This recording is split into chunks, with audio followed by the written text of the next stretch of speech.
fazer com que o surdo ouça e tempestades cessem, e com uma palavra ressuscitar os mortos. Viva! Se você quer saber como ganhar, recorra ao manual.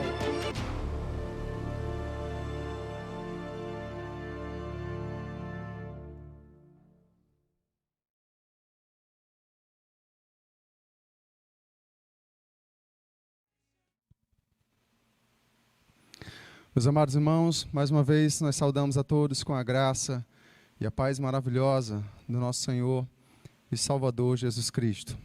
Nós convidamos nesse momento aos amados para juntos irmos ao texto que se encontra no Evangelho de Mateus, Mateus capítulo 24.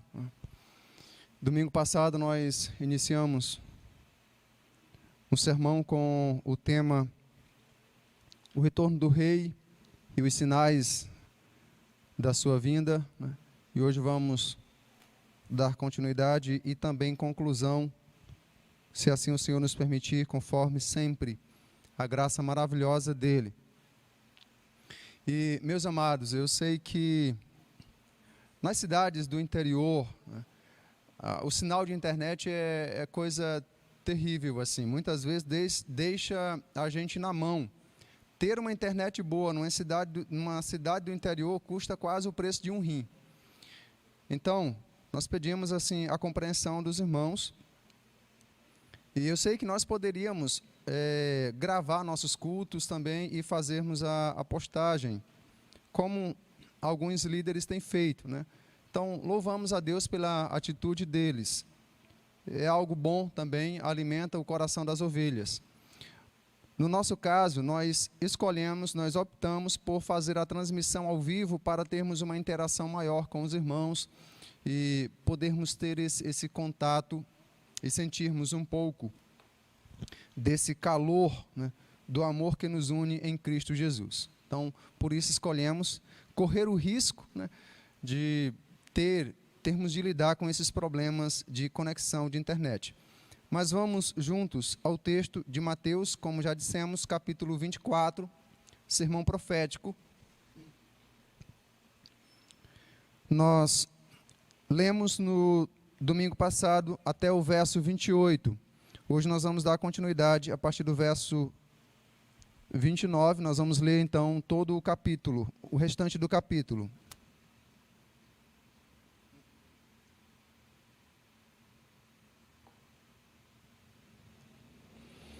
Diz assim a palavra do Senhor: Logo em seguida à tribulação daqueles dias, o sol escurecerá, a lua não dará a sua claridade, as estrelas cairão do firmamento, e os poderes dos céus serão abalados. Então aparecerá no céu o sinal do Filho do Homem. Todos os povos da terra se lamentarão e verão o Filho do Homem vindo sobre as nuvens do céu com poder e muita glória. E ele enviará os seus anjos com grande clangor de trombeta, os quais reunirão os seus escolhidos dos quatro ventos, de uma a outra extremidade dos céus. Aprendei, pois, a parábola da figueira. Quando já os seus ramos se renovam e as folhas brotam, sabeis que está próximo o verão. Assim também vós, quando virdes todas estas coisas, sabei que está próximo às portas. Em verdade vos digo que não passará esta geração sem que tudo isto aconteça. Passará o céu e a terra, porém as minhas palavras não passarão. Mas a respeito daquele dia e hora, ninguém sabe, nem os anjos dos céus, nem o Filho, senão o Pai. Pois assim como foi nos dias de Noé, também será a vinda do Filho do Homem. Porquanto, assim como nos dias anteriores ao dilúvio, comiam e bebiam, casavam e davam-se em casamento, até o dia em que Noé entrou na arca, e não o perceberam, senão quando veio o dilúvio, e os levou a todos. Assim será também a vinda do Filho do Homem. Então, 2 estarão no campo, um será tomado e deixado o outro. 2 estarão trabalhando no moinho, uma será tomada e deixada a outra. Portanto, vigiai, porque não sabeis em que dia vem o vosso Senhor. Mas considerai isto: se o pai de família soubesse a que hora viria o ladrão, vigiaria, e não deixaria que fosse arrombada a sua casa. Por isso, ficai também vós apercebidos, porque a hora em que não cuidais, o Filho do Homem virá. Quem é, pois, o servo fiel e prudente, a quem o Senhor confiou os seus conservos para dar-lhes o sustento a seu tempo? Bem-aventurado aquele servo a quem seu Senhor, quando vier, achar fazendo assim. Em verdade vos digo que lhe confiará todos os seus bens.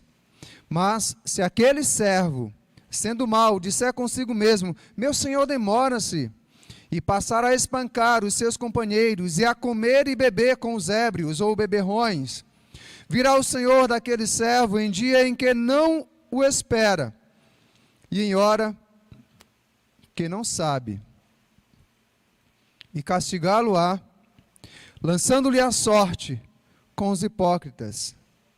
Ali haverá choro e ranger de dentes. Choro e ranger de dentes. Vamos orar mais uma vez? Pai, em teu santo nome, e para a glória de Jesus, eu peço que o Senhor ilumine nossa mente, ilumine o nosso coração, e nos ajude para que possamos receber em nosso coração esta palavra, e que possamos obedecê-la para a glória do Senhor. A Ti oramos, em o nome de Jesus. Amém. Meus amados irmãos, como nós dissemos domingo passado, este é o evento mais aguardado pelo povo de Deus. Não há nada que a igreja genuína, o corpo de Cristo, a noiva do Senhor, deseje e espere mais do que a volta do seu noivo, do que a volta do Senhor, o retorno do Rei dos Reis e do Senhor dos Senhores. Nós compartilhamos também que, à luz de todo esse capítulo, o capítulo 24 de Mateus, nós percebemos que existem aí vários sinais e vários acontecimentos. E nós então, para efeito de compreensão, nós organizamos esses sinais em 4 categorias ou 4 ordens. A primeira ordem dos sinais ou dos acontecimentos é a ordem espiritual, ou acontecimentos de ordem espiritual, como compartilhamos, que aqui inclui o surgimento dos falsos cristos, falsos mestres e falsos profetas, e também a perseguição massiva ou maciça do povo escolhido, dos cristãos em todo o mundo. Continuando então a nossa análise desse capítulo muito especial, nós também dissemos que todo cristão, em todos os lugares do mundo, deveria ler regularmente, deveria ouvir constantemente todo o conteúdo deste sermão, pois ele é preciosíssimo para que tenhamos entendimento espiritual, para que possamos crescer em nossa fé e nos prepararmos para o retorno do Senhor, o nosso único Senhor e Salvador, Jesus Cristo, o nosso Rei. A segunda ordem dos sinais ou dos acontecimentos é de ordem social. Se você olhar comigo os versos 1 e 2, vai começar a entender o porquê nós colocamos então como segundo ponto, os acontecimentos de natureza social. No verso 1 de Mateus, você pode acompanhar conosco, né? O verso 1, Jesus ele está saindo, né? Está saindo do templo, e então os discípulos se aproximam dele para mostrar as construções do templo, né? Para lhe mostrar toda a grandeza ali do templo em Jerusalém. Mas então, no versículo de número 2, Jesus diz o seguinte: ele, porém, lhes disse: não vedes tudo isto? Em verdade vos digo que não ficará aqui pedra sobre pedra que não seja derribada. Aqui, sinal de ordem social ou de natureza social, Jesus está se referindo ao responder os discípulos desta forma. Jesus está se referindo à destruição da cidade de Jerusalém no ano 70, que aconteceria, melhor dizendo, que viria a acontecer no ano 70. Em sua infinita misericórdia e amor, Jesus, ele chorou e proferiu um lamento sobre a cidade de Jerusalém.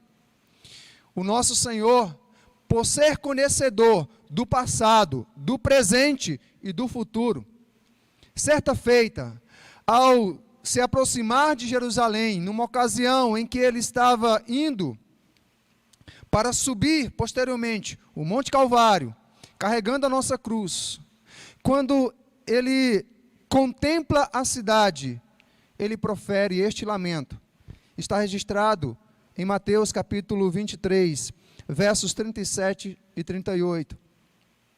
Disse o Senhor Jesus sobre Jerusalém: Jerusalém, Jerusalém, que matas os profetas e apedrejas os que te foram enviados. Quantas vezes quis eu reunir teus filhos, como a galinha ajunta os seus pintinhos debaixo das asas, e vós não o quisestes. Eis que a vossa casa vos ficará deserta. Há uma outra passagem bíblica onde Jesus ele descreve com mais detalhes o que iria acontecer com a cidade por causa da sua rebeldia contra o Senhor, por causa dos seus pecados, por haverem rejeitado a graça de Deus, por haverem rejeitado a mensagem do Evangelho, por haverem quebrado a lei de Deus, por haverem rejeitado até mesmo o próprio Filho de Deus. Jesus então descreve o que iria acontecer no ano 70 depois de Cristo. Lucas 19, 41 ao 44. Quando Jesus, eu estou usando agora para esse texto, uma versão chamada NVT. Quando Jesus se aproximou de Jerusalém e viu a cidade, começou a chorar. Como eu gostaria que hoje você compreendesse o caminho para a paz, disse ele. Agora, porém, isso está oculto a seus olhos. Chegará o tempo em que seus inimigos construirão rampas para atacar seus muros, e a rodearão, e apertarão o cerco por todos os lados. Esmagarão você e seus filhos, e não deixarão pedra sobre pedra, pois você não reconheceu que Deus a visitou. Vou repetir o verso 44. Palavras do Senhor Jesus. Esmagarão você e seus filhos, e não deixarão pedra sobre pedra, pois você não reconheceu que Deus a visitou. Deixa eu dar uma rápida pincelada sobre esta profecia que se cumpriu no ano 70, como já afirmamos aqui. Mas eis alguns detalhes do que aconteceu nesse cerco que levou à ruína, à destruição dos habitantes desta cidade. No ano 70, um general romano por nome de Tito se utilizou da seguinte estratégia. Jerusalém era uma cidade bem estruturada, cercada por altas e densas, grossas muralhas. Era uma cidade praticamente impenetrável. Tito, então, convoca um número extraordinário, ou um número grande de soldados, monta, então, um grande exército ali, e decide cercar toda a cidade. Eis a estratégia de Tito. Ninguém sairá da cidade, e todo aquele que sair será traspassado pela espada. Nós vamos fazer com que o caos se instaure dentro da cidade, e todos venham a morrer de fome, exceto aqueles que se renderem. Deixa eu só dar para os amados que estão nos ouvindo um dado sobre aquele período. Um dos maiores historiadores do povo judeu ou israelita chama-se Flávio Joséfo, ou Flávio Joséfo. Escreveu um livro que é um clássico, a História dos Hebreus. E escreveu também a Guerras dos Judeus, dos Hebreus, acho que é mais ou menos esse o título. Ele conta o seguinte, que naquele momento, quando parte do povo ali percebeu o perigo e que haveria guerra contra eles, ao invés de fugirem, o que Jesus havia dito no sermão profético, Jesus disse que aqueles que estivessem no campo, era para ir para longe, não voltar para casa. O Senhor disse que quem estivesse no telhado não era para descer. Mas eis o que alguns fizeram. Ao invés de fugirem, se refugiaram dentro da cidade, acreditando, nós estamos protegidos, as muralhas vão nos guardarem. Cerca de 1.200.000 pessoas estavam ali trancadas, estavam naquele cerco. O cerco então perdurou, e passados vários dias, a fome começou a assolá-los. O exército inimigo fora, e a fome dentro. Flávio Joséfo nos conta que, inclusive, ele fez parte daquele período. A fome era terrível. Os idosos caíam pelas ruas, jovens também. Muitas mulheres subiam para a parte superior das casas e ali morriam assoladas pela fome. Flávio Joséfo conta que chegou ao extremo a situação que uma determinada mãe pegou o seu próprio filho e o assou e se alimentou da carne assada do seu próprio filho. Tamanha era a fome, tamanho era o desespero e o caos causado pelo cerco do inimigo. Você observou o verso 44 do texto de Lucas que lemos? Esmagarão você e seus filhos, e não deixarão pedra sobre pedra, pois você não reconheceu que Deus a visitou. Escute agora, você e todos nós, e toda a nossa nação, o homem e o país, que recusam seguir o caminho de Deus, se encaminham para o desastre, até nas coisas materiais. O homem e o país que rejeitam os sonhos de Deus verão destroçados os seus próprios sonhos. Esse é um texto comentado pelo servo de Deus William Barclay. Não é só o povo que precisa da sabedoria e do temor de Deus. As nações precisam, os governantes também precisam se humilhar e se quebrantarem diante de Deus, ou do contrário, por mais habilidoso, por mais capacitado que seja administrativamente, um líder, um governante, se ele não teme a Deus,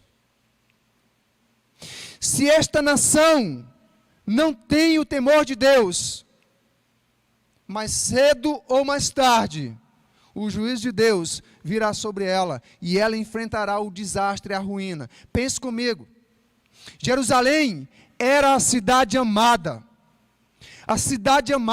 do grande rei. Se Deus não poupou Jerusalém, por que irá poupar o Brasil? Por que irá poupar os Estados Unidos? Por que irá poupar a China? Por que irá poupar o Japão?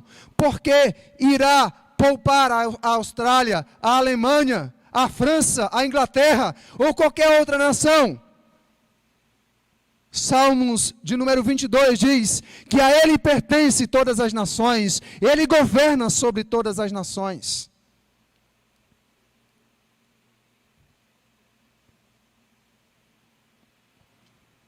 O primeiro acontecimento dentro dessa ordem social é a destruição de Jerusalém. O outro acontecimento de natureza social são as guerras.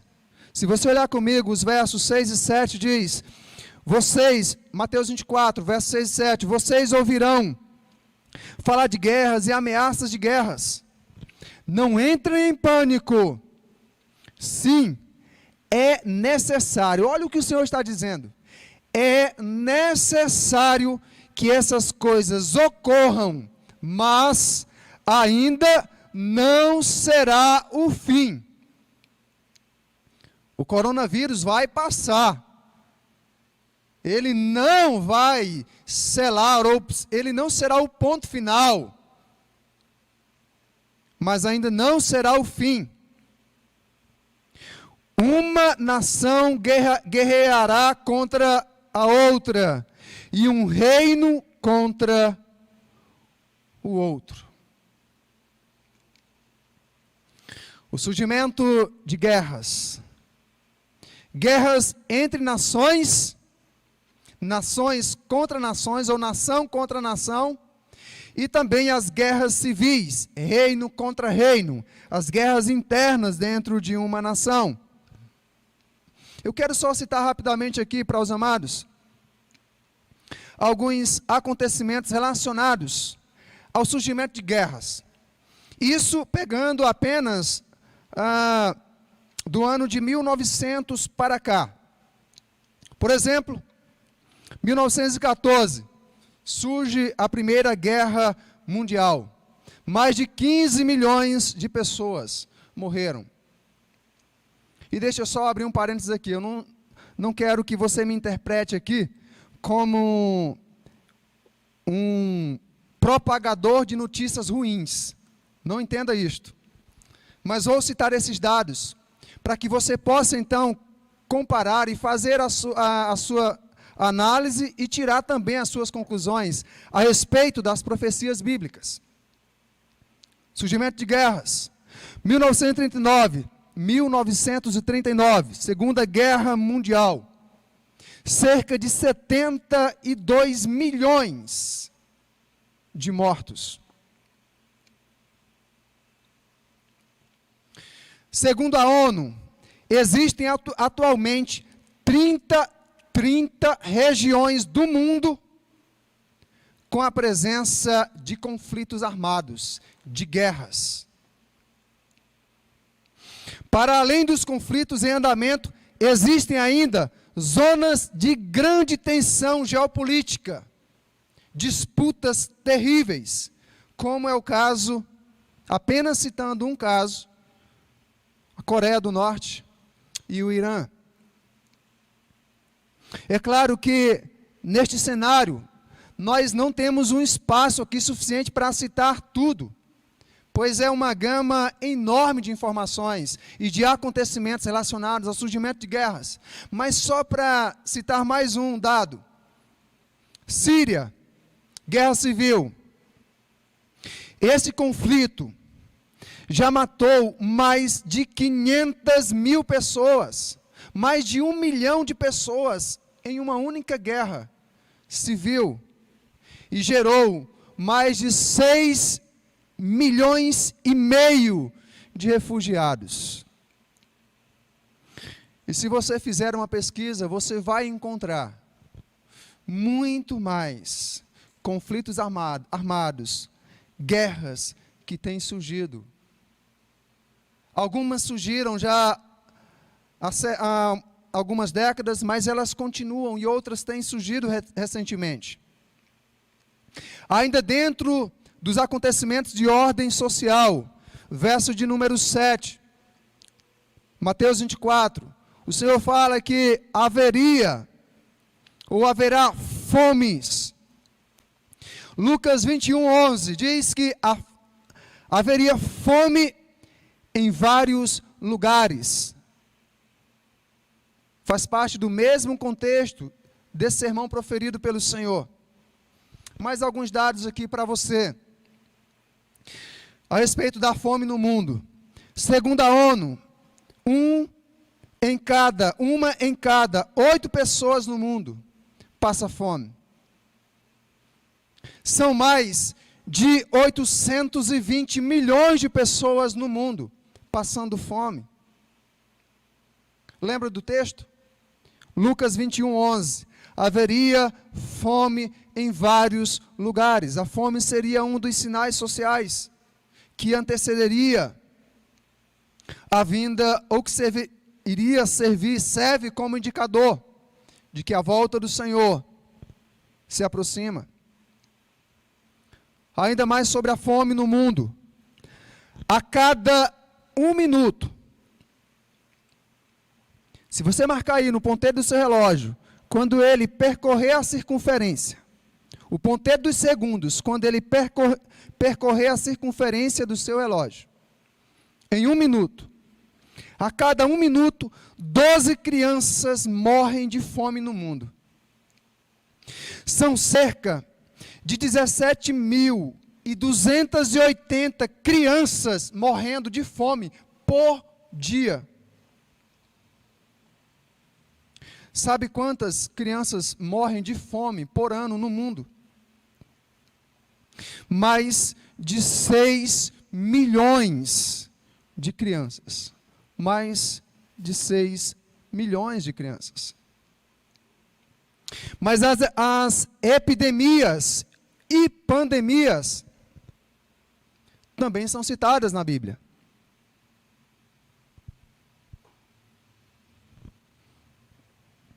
No mesmo contexto em que o Senhor Jesus profere o sermão profético, o evangelista Lucas nos registra, no capítulo 21 e versículo 11, ele diz: haverá grandes terremotos, epidemias e fome em vários lugares, coisas espantosas e também grandes sinais do céu. Eu quero extrair então desse verso uma palavra e uma expressão: epidemias e coisas espantosas. Rapidamente aqui, o que é uma epidemia e o que é a pandemia? A epidemia é quando uma doença contagiosa, ela contamina apenas uma região, uma determinada região, como cidade, estado ou país. Já a pandemia é quando essa doença contagiosa, ela atinge proporções continentais e alcançam em determinadas situações até todo o planeta, todo o mundo. Então veja que na citação aqui do Senhor Jesus, no sermão profético, ele menciona epidemias e coisas espantosas. Eu acredito que nessa categoria de coisas espantosas, nós podemos certamente citar as pandemias. É evidente que epidemias e pandemias precisam ser analisadas também pela ótica espiritual, pois elas são sinais que também indicam que a volta do Senhor se aproxima. A terceira ordem dos acontecimentos que antecedem o retorno do rei é a ordem natural.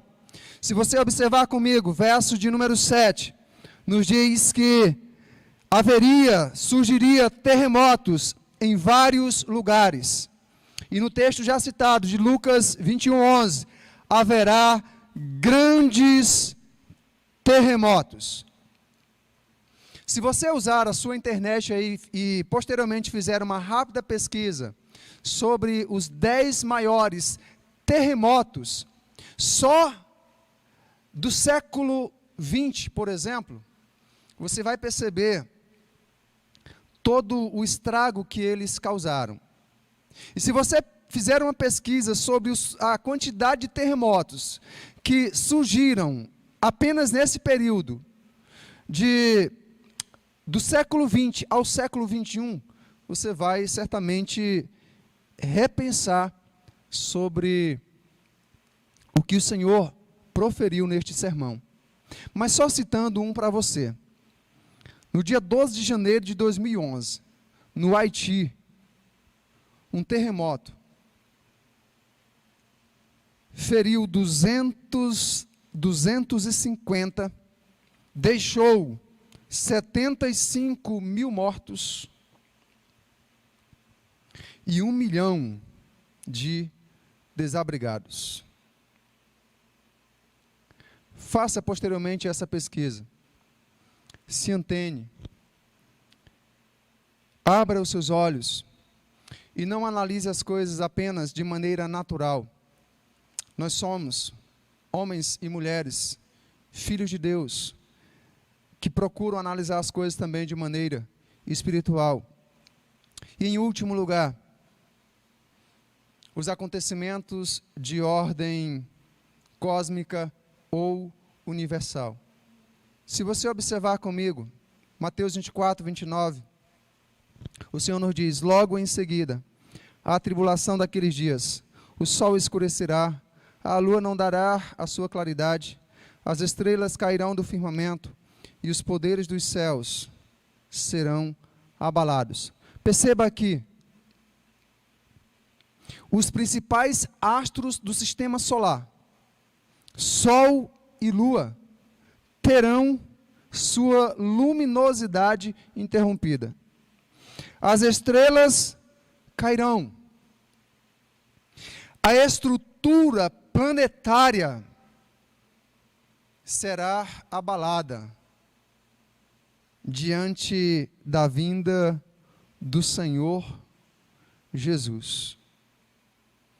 Se você participou conosco desde o domingo passado, e mesmo com os problemas que tivemos de conexão, você ouviu, ou pelo menos uma parte do que nós pregamos, você há de concordar com uma coisa: a maior parte dos acontecimentos que Jesus menciona no sermão profético em Mateus 24, eles ou já aconteceram ou estão acontecendo. Falta-nos a manifestação dos sinais de ordem cósmica ou universal, aqueles que certamente causarão espanto maior. Mas antes de nós finalizarmos aqui, e eu havia dito que este sermão, ele nos lembra a letra do hino: o rei está voltando, ou o mercado está vazio. Daqui a pouquinho o irmão Wagner vai estar ministrando esse cântico, mas eu quero aqui chamar a sua atenção para algo muito especial também. Se você observar comigo o verso de número 14, do sermão profético, o Senhor diz assim: e será pregado este evangelho do reino por todo o mundo, para testemunho a todas as nações, então virá o fim. Presta atenção, o fim não virá antes que o evangelho do reino seja pregado em testemunho. Guarde esta palavra, em testemunho para todas as nações. Não é que o Senhor vai esperar todo mundo se converter, todo mundo se arrepender, não é isto. Mas a ordem é que o evangelho será pregado para testemunho de todas as nações. E se você assistiu à abertura da campanha dos 31 dias de oração pela família, o pastor Sam Tippett compartilhou que em apenas uma única mensagem transmitida pela internet, ele pregou para mais de 15 milhões de pessoas. Uma única mensagem que ele transmitiu via internet. Ele pregou o evangelho e mais de 15 milhões de pessoas testemunharam a mensagem do evangelho, testemunharam que o evangelho foi pregado. Então, nessa era da tecnologia, em que essas ferramentas possibilitam a propagação do evangelho, não tenha em mente que Jesus está se referindo nesta profecia que o evangelho será pregado para testemunho de todas as nações, indo um missionário pregando de um por um. Não é isto. Então vamos entender que não está tão distante, não está tão distante assim. Após isto, verso 30, então aparecerá, quando o evangelho for pregado, em testemunho a todas as nações, então aparecerá no céu o sinal do Filho do Homem. Todos os povos da terra se lamentarão e verão o Filho do Homem. Todos os povos da terra se lamentarão. Os bilhões de pessoas se lamentando. Por quê, pastor? Porque não creram na mensagem do evangelho. Porque não acreditavam que Jesus iria voltar. Porque o rejeitaram durante toda a vida. Porque negaram a sua palavra. Porque preferiram os prazeres deste mundo a usufruírem dos prazeres eternos. Preferiram amar a este mundo do que amar a Deus. Preferiram fazer a vontade do seu próprio coração do que a vontade de Deus. Preferiram desobedecer aos mandamentos do Senhor, ao invés de obedecê-los para terem vida. É por esta causa que se lamentarão. Mas se lamentarão também porque serão testemunhas do maior de todos os acontecimentos. Por isso ficarão espantados e verão o Filho do Homem vindo sobre as nuvens do céu, com poder e muita glória. Agora, de fato e de verdade, concluindo esse momento, verso 31, e ele enviará os seus anjos com grande clangor de trombetas, os quais reunirão os seus escolhidos dos quatro ventos, de uma a outra extremidade dos céus. Os escolhidos do Senhor, sendo reunidos pelos santos anjos, sendo conduzidos em triunfo, para serem colocados do lado direito do rei que retornou, ou do rei que retorna, para ouvirem: vinde benditos do meu Pai, e recebam como herança o reino que está preparado para vocês, antes da fundação do mundo. E as palavras do Senhor nos enche o coração quando Ele diz: aquele que perseverar até o fim, esse será salvo.